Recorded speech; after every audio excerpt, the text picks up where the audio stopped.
गुड़गांव के प्रसिद्ध एंडोक्राइनोलॉजिस्ट जो हार्ट के डायबिटोलॉजिस्ट हैं डॉक्टर अशोक तनेजा जी, जो हमारे एपिकॉन में आए हैं। आज इनसे हम जानेंगे कि हम शुगर के प्रबंधन में क्या क्या कुछ भ्रांतियां कमियां रह जाती है, वो जानकारी देंगे। जी डॉक्टर साहब। मैं कुछ संदेश देना चाहूंगा सभी आम जनता को, प्लस डॉक्टर्स को, प्लस हेल्थ केयर वर्कर्स को, कि जब आप शुगर के लिए इलाज कराने जाते हैं तो कुछ चीजें ऐसी हैं, कुछ जानकारियां ऐसी हैं जो आपको पता होनी चाहिए, जिससे आप शुगर बहुत जल्दी और अच्छी तरीके से कंट्रोल कर पाएंगे। नंबर 1, जैसा कि हम बताते हैं डाइट के बारे में, डाइट के अंदर ये बहुत जरूरी है कि आप कार्बोहाइड्रेट्स की मात्रा को कम करें।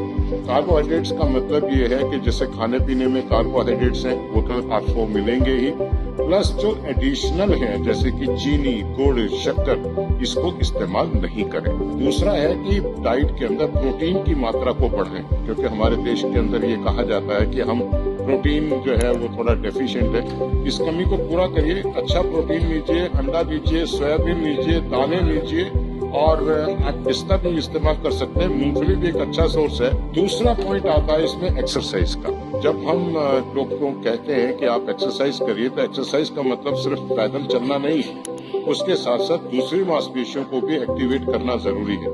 जैसे कि आपकी काफ मसल्स को सेकंड हार्ट बोला जाता है, क्योंकि जितनी काफ मसल्स एक्टिवेट होएगी, एक तो फैट आपका बर्न करेंगी, दूसरा इंसुलिन की मात्रा जो जितनी भी बन रही है उसको सेंसिटिव ज्यादा बढ़ाएंगे, यानी कि उसका प्रभाव जो है उसका असर को बढ़ाएंगी। जितनी मांसपेशियों को आप एक्टिव करते जाएंगे उतना ही आपको फायदा होगा। तीसरा पॉइंट है इकोनॉमिक्स ऑफ द पेशेंट। मैं डॉक्टर को ये सुझाव देना चाहूंगा कि जब भी आप कोई दवा लिखें किसी भी मरीज के लिए, कृपया करके उसका आय का जरूर ध्यान रखें, क्योंकि जो नई मेडिसिन आ रही हैं या कुछ और मेडिसिन है वो थोड़ा सा कॉस्टली होगी। अगर पेशेंट अफोर्ड नहीं कर सकता है कॉस्टली मेडिसिन को, वो ज्यादा लंबे टाइम तक नहीं ले, तो उसकी शुगर फिर अनकंट्रोल हो जाएगी। तो कोशिश करें अपनी तरफ से कि वो दवाइयां लिखें जो कॉस्ट इफेक्टिव हो और जन औषधि के योजना के अंदर भी आती हो, लेकिन उनका गुणवत्ता अच्छी होनी चाहिए, यानी कि अच्छी क्वालिटी की होनी चाहिए। मेरे डॉक्टरों से यही एक सुझाव है कि कृपया ध्यान रखें पेशेंट का आय का स्रोत क्या है और कितना कमाते हैं। इसके बाद आता है स्मोकिंग डायबिटीज के पेशेंट्स को बिल्कुल नहीं करनी चाहिए, इससे काफी नुकसान है। 5वां पॉइंट आता है कि जैसे कि हम अक्सर देखते हैं कि डायबिटीज के पेशेंट को कि वो कई सारे नियमित रूप से जांच नहीं कराते हैं। पर्टिकुलरली मैं बताना चाहूंगा आंख के बारे में। देखिए, डायबिटीज जो है आंख को बहुत जल्दी प्रभावित करती है और आंख के पर्दे को खराब करती है। तो जितना हो सके हर 6 महीने में, साल में अपने आंख के पर्दे की जरूर नियमित रूप से जांच कराएं। इसी तरह से पैरों का जो है ब्लड सर्कुलेशन, उसको चेक करते रहें, क्योंकि एक बार डायबिटिक फुट हो जाए, इन्फेक्शन हो जाए, तो फिर वो पैर भी कटवाना पड़ सकता है। तो इसलिए ध्यान रखें। इसमें एक और बहुत कॉम्प्लिकेशन होती है पेरिफेरल न्यूरोपैथी, यानी कि पैरों का जलन में होना। ये जब शुगर ज्यादा होती है तो पेरिफेरल न्यूरोपैथी बहुत लोगों को होती है, तो इसका ध्यान रखें।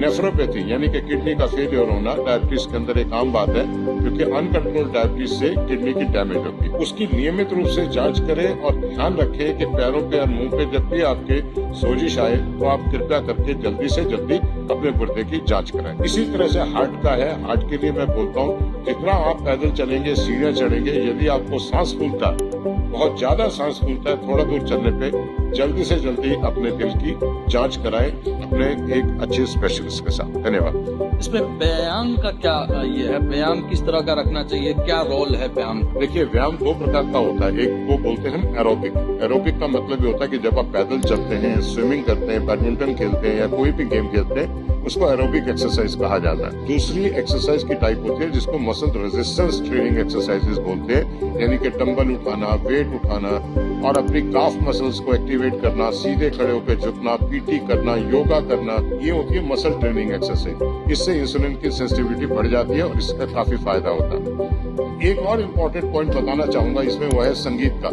योगा, मेडिटेशन एंड म्यूजिक, ये सभी चीजें बॉडी को डिटॉक्स करती है, यानी कि आपके मानसिक तनाव को कम करती है। मानसिक तनाव को जितना आप कम रखेंगे शुगर उतनी ज्यादा बेटर कंट्रोल। जी आप हमसे यूं ही जुड़े रहें, जुड़े रहने के लिए लाइक और सब्सक्राइब करते रहें। धन्यवाद।